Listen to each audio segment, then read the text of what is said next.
We're going to start with an E minor chord. 2 fingers, my second finger on the A string, also known as the 5th string, 2nd fret. My third finger on the 4th string, also known as the D string, right below it. I'm going to kind of mash them in there. I'm going to try to get as close to the fret this direction as possible so I get better sounding notes. Back here, it's going to sound bad. You want to be up here. My thumb, you don't want to be pressed like this. You don't want your palm on the back of the neck. You want the flat spot of your thumb on the back. So you're pinching it.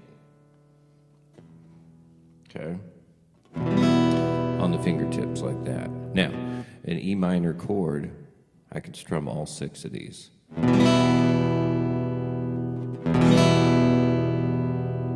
I'm using a pick.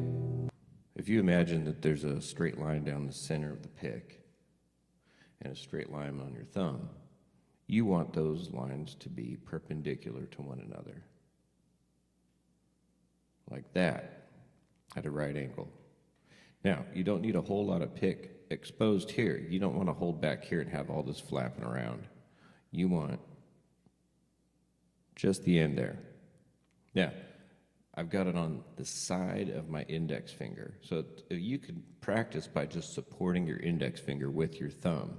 And you could strum with the tip of your finger. All the pick is doing is adding a little bit of extra power to that. A lot of times when you're strumming, you're actually brushing the top of your fingernail and the pick is following behind it. When you're doing an upward strum, you're dragging your thumbnail and the pick is following. So there's this movement like this in your wrist.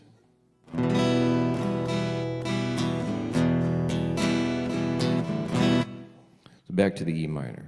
2nd finger, 2nd fret, 5th string. 3rd finger, 2nd fret, 4th string. Hold those fingertips.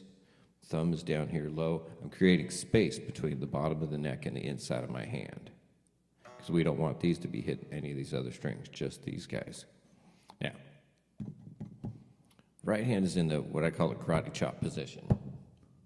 So you can mute your strings with the side of your hand, like that. This is the breaks. See that?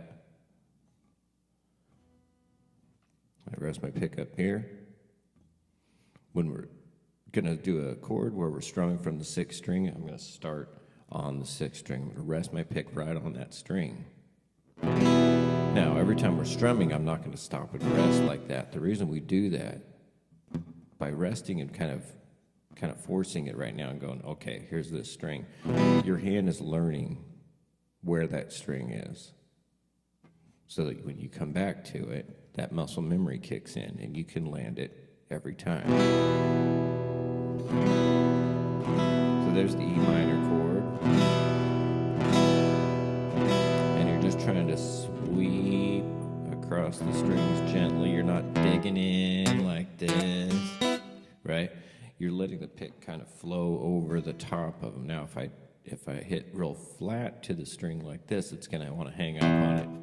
But if I tilt this down a little bit, that's going to help. Plus, if I pitch it in this way, oh yeah, it's going to just slide right over those strings. Okay. Cool. Hit the brakes. Okay. Now, I can take these 2 fingers. You probably have some pretty good indentations there. And, you know, your fingers might hurt.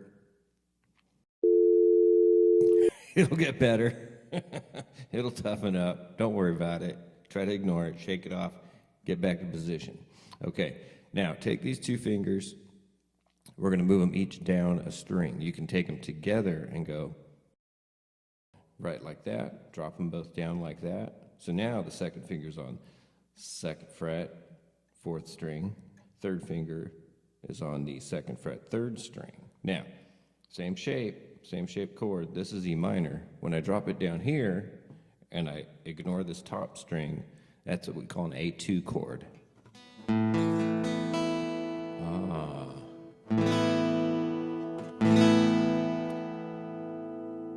Now, starting with the pick on the 5th string on the A string, our root note in this case.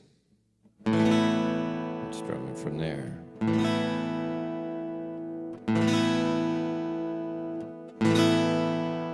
Okay. Now I can go back to E minor, move those back up.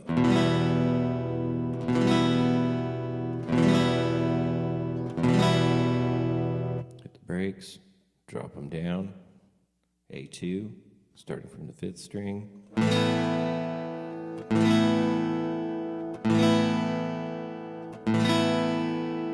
Hit the brakes, move them back up.